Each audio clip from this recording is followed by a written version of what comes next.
When we think of the Victorian era, we often conjure images of grandeur, elaborate fashion, and strict societal norms. However, what might not immediately come to mind is a less glamorous aspect of life during that time: hygiene, or rather, the lack thereof.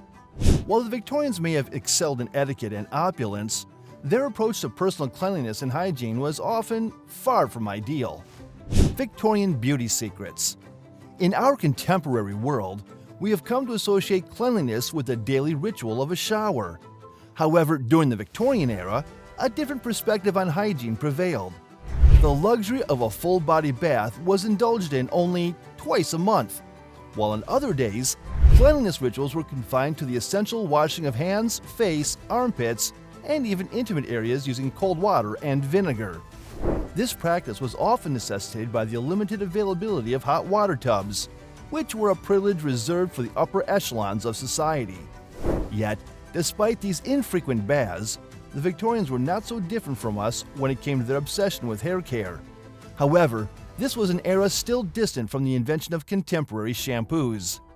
In their pursuit of lustrous locks, Victorian women turned to some rather unconventional cleansers. Eggs were cracked over their heads and massaged into their hair, much like a modern-day shampoo. Another popular choice was vinegar diluted with water.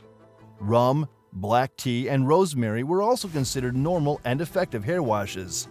However, the challenges didn't end with these peculiar cleansing methods. Victorian soaps were known for their harshness, leaving both the hair and scalp exceptionally dry. To combat this, it was recommended that they wash their hair at least twice a month. Hair treatments of the time included ammonia diluted in water or even onion juice, which came with a potent and unpleasant odor. In the pursuit of maintaining youthful vitality, Hall's vegetable Sicilian hair renewer emerged in the 1860s as a staple of Victorian hair care. Its promise was alluring: to darken hair, effectively concealing gray strands. However, this innovation came at a cost. It contained lead as a bonding agent, a toxic ingredient that clogged pores and disrupted mineral balances in the skin. Those with freckles were advised to rub lemon juice or even carbolic acid on their skin before sunbathing, a practice that led to premature wrinkles, often countered by applying slices of raw meat before bedtime. To mask the pervasive odors of sweat and dirt, Victorians used perfumes lavishly. Among the popular fragrances of the time was ambergris, derived from the intestines of deceased sperm whales. The standards of beauty in the Victorian era were both peculiar and perilous. The Miasma Theory. Beyond the beauty routines and hair care practices, the Victorians held a curious belief about bad smells. They considered them more than just unpleasant. They believed they were dangerous. This belief was rooted in the Miasma Theory, which posited that various diseases, including deadly cholera and even conditions like chlamydia, were disseminated through pollutants present in unclean air. Victorian society held this theory in high regard, attributing the prevalence of poor health in London's impoverished neighborhoods to the malevolent odors that wafted through the streets. Even Florence Nightingale, one of the most famous nurses in history, believed it and thought that clean air would restore health to sick patients. However, history would reveal that the connection between bad smells and poor health wasn't as straightforward as the Victorians believed. As it turns out, the poor sanitation that was normal in industrial areas of the time was independently causing both the foul odors and many of the diseases that plagued Victorian society. Victorian dental dilemmas. Although people of the Victorian era were generally concerned about maintaining their teeth's health and cleanliness, the reality was quite different due to primitive dentistry and the absence of toothpaste. In all likelihood, the majority of individuals from that time exhibited yellowed or even deteriorated smiles. While it was recommended to brush one's teeth with Castile soap, a paste, powder, or liquid dentifrice often scented with rose, mint, or vanilla essence, many preferred crafting their homemade concoctions using ingredients such as chalk, camphor, wine, soot, coral, alum, and even charcoal. Interestingly, charcoal, though not among the most recommended choices, gained immense popularity for its remarkable teeth whitening abilities. However, it carried a downside in the long run, as it could inflame gums and lead to periodontal diseases. Dentists of the era provide a bleaching service involving the application of chemicals like oxalic acid, dilute nitric acid, sodium chloride, or potassium cyanide solutions. These chemicals, if not administered by a qualified specialist, pose significant risk to the surrounding tissues. Now, let's journey back to the year 1780, where we find William Addis behind bars for his involvement in looting. During his time in prison, he ingeniously crafted a pastime, crafting a toothbrush from a piece of calf bone.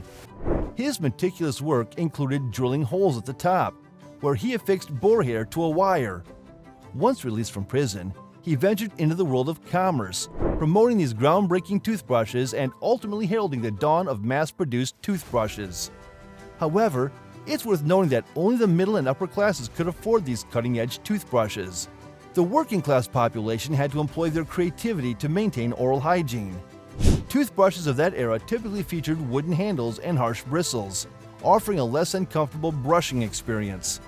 Despite their less than ideal nature, these toothbrushes carried a relatively high price tag. Those who couldn't afford them had to resort to alternative methods for teeth cleaning. One such unconventional method involved chewing on celery believed to possess abrasive properties capable of cleaning teeth.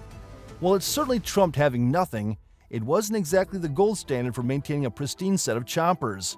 Regardless, during those times, preserving one's dental health was of paramount importance because the dental care options available were, to put it mildly, rather terrifying. In fact, numerous regions lacked access to dentists, necessitating a trip to the local barber or blacksmith for oral care needs. Thus, the Victorian era, despite its dedication to dental health, confronted its unique challenges in achieving those sparkling smiles we cherish today.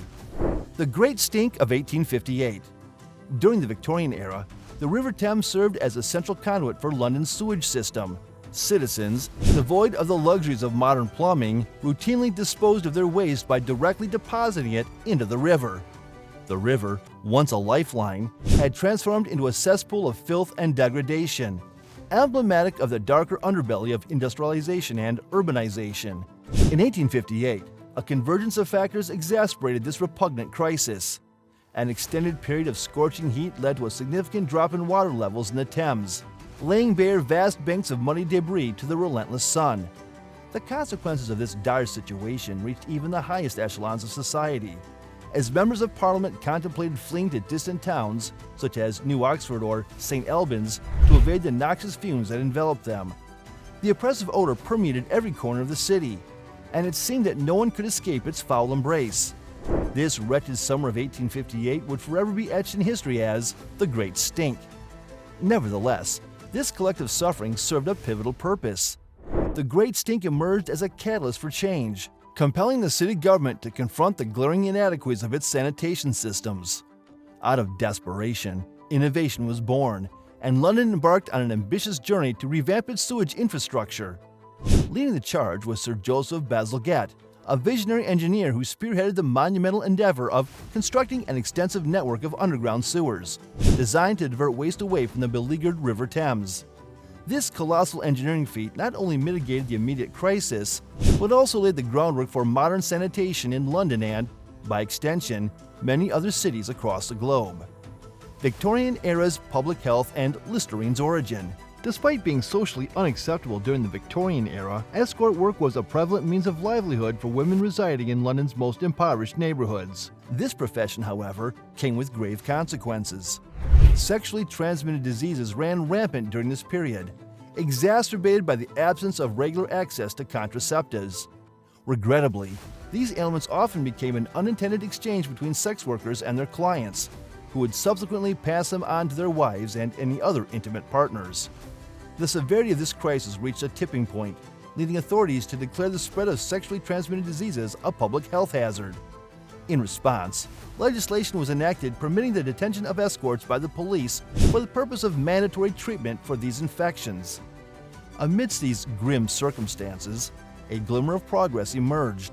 Although it would not gain widespread recognition until 1914, the mouthwash we now know as Listerine found its origins in the late 19th century, specifically in 1879. Dr. Jordan Lawrence and the entrepreneurial chemist Jordan Wheat Lambert were the pioneering minds behind this invention. During a period when Victorians were slowly embracing the concept of modern hygiene, Lambert initially marketed this concoction as a medical antiseptic. Strangely, the product struggled to gain traction and failed to yield profits for its creators. Undeterred, Lambert embarked on a journey to redefine its applications, suggesting a range of unconventional uses for Listerine. It underwent a remarkable transformation, evolving from a potential floor cleaner to an alleged remedy for various issues, including dandruff and even gonorrhea, before ultimately establishing itself as a household mouthwash. Victorian laundry challenges and solutions. The thought of Victorian-era laundry practices may seem like an archaic odyssey, especially in today's world of washing machines and modern laundry conveniences. Yet, understanding how our ancestors tackled this essential chore provides valuable insight into the challenges they faced and the ingenious solutions they devised. In the Victorian era, doing the laundry was a far cry from our contemporary one-button wash and dry routines. The absence of washing machines meant that every step of the laundry process required manual labor, making it an arduous task, especially for those living on small farms or in crowded urban spaces. Imagine the solitary washerwoman, tasked with the laborious chore of cleaning over 150 pounds of laundry. Her journey began by filling a large kettle with roughly 20 gallons of water, which she then heated by lighting logs underneath it.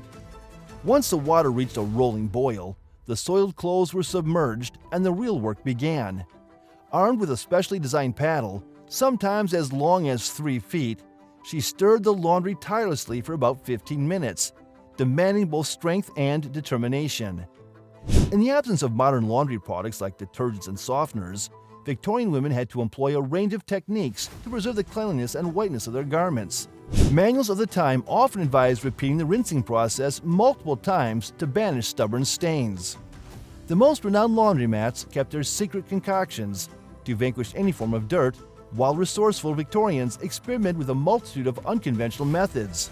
Sour milk for removing iron oxide from white clothes, or ox bile, freshly extracted from butcher's animals, to safeguard vibrant colors. Astonishingly, they even used their own urine, harnessed for its ammonia content, which could miraculously whiten the most stubborn stains. Another method they employed involved sprinkling their dresses with talcum powder. Following this unique treatment, the dresses underwent meticulous brushing to remove both the powder and any lingering traces of body odor. This approach aimed to refresh the dresses, substituting the scent of talcum powder for the less desirable fragrance of human perspiration. Considering the rarity of this cleansing ritual, preserving the clothing's longevity and odor control became of paramount importance. When these magnificent dresses were not gracing the wearer, they found refuge within cedar-lined closets or neatly folded within cedar trunks. Cedar, with its natural pest-repelling properties, served as an effective guarding against moths and other invasive critters, guaranteeing the preservation of these exceptional garments. In an attempt to extend the time between laundry days, Victorian women adopted ingenious tactics. They favored undergarments that provided comprehensive coverage, protecting delicate wool and silk garments from the rigors of daily wear. This strategy allowed them to maximize the use of their clothing before subjecting it to laborious and often eccentric cleaning rituals. The Victorian Bathroom Odyssey. The joy of adorning a magnificent Victorian-era dress was undeniable, but for women of that time, it came with a peculiar set of challenges, especially when nature beckoned. The ornate ruffles and voluminous layers of their attire, while undoubtedly enhancing their beauty, posed a practical predicament: how to answer the call of nature gracefully. In hindsight, one could argue that fashion demanded a delicate dance of ingenuity and skill, even in the most private moments. In our modern era, dresses take myriad forms, from knee length to those seemingly designed to sweep the floor, from snugly fitted to generously flowing, with necklines that span the spectrum. Depending on the style one chooses, each dress presents its own unique set of challenges, some of which may include navigating the bathroom gracefully.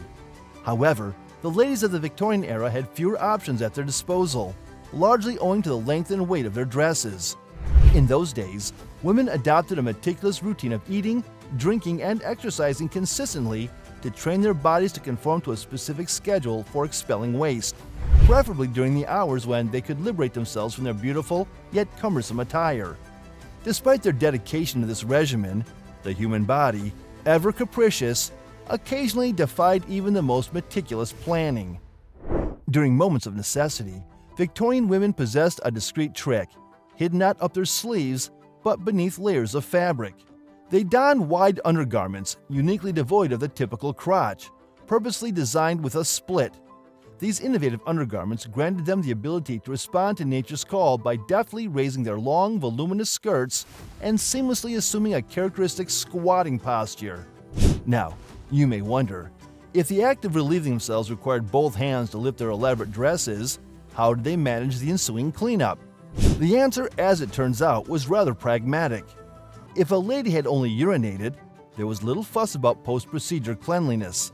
However, if more substantial business had transpired, they would excuse themselves with a fabricated ailment, departing to attend their hygiene in private. The concept of toilet paper as we know it today did not come into existence until the mid-19th century, and even then, it wasn't universally embraced. Many considered it wasteful to use paper for such purposes. In Europe, bidets, resembling pots or benches with water and a sponge, were a preferred choice for maintaining hygiene.